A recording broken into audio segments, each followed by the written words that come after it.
ମୁଁ ଏମିତି କ'ଣ ଭୁଲ କଲି ଯେ ମୋ ଉପରେ ସମସ୍ତେ ରାଗିଲେ।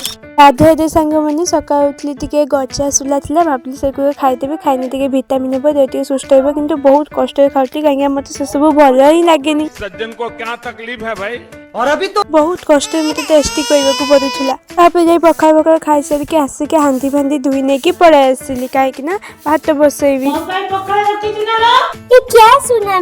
ପଖାଳ ଖାଇନି ବୋଲି ତ ମୋତେ କିଛି କହିନୁ, ମୁଁ ତ ପଖାଳ କିଛି ରଖିନି।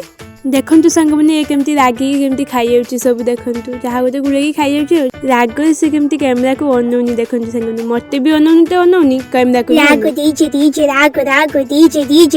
ରାଗ ଫାଗ ଟିକେ ଶାନ୍ତି ହେଲା। ତାପରେ ମୁଁ ଟିକେ ବାରିପଟେ ଆସିଲି, ଦେଖନ୍ତୁ ସାଙ୍ଗମାନେ ଡାଲିଆ ଫୁଲରେ କଢ଼ ଆସିଛି। ସାଙ୍ଗମାନେ କିନ୍ତୁ ଗୋଟେ ଜିନିଷ ଦେଖିବା ମୋତେ ବହୁତ ଦୁଃଖ ଲାଗିଲା, ଦେଖନ୍ତୁ ପୋଖରୀ ପାଖରେ କେମିତି ଗୋଟେ ନଡ଼ିଆ ଗଛକୁ ପୋକ ଖାଇଯାଇଛି। ଆପଣମାନେ କହିବେ ତ ଆପଣମାନେ ନଡ଼ିଆ ଗଛରେ ପୋକ ନ ଲାଗିବା ପାଇଁ କୋଉ ମେଡିସିନ ଦିଅନ୍ତି, ସେ କମେଣ୍ଟ କରିବେ। ରହୁଛି, ଜୟ ଜଗନ୍ନାଥ।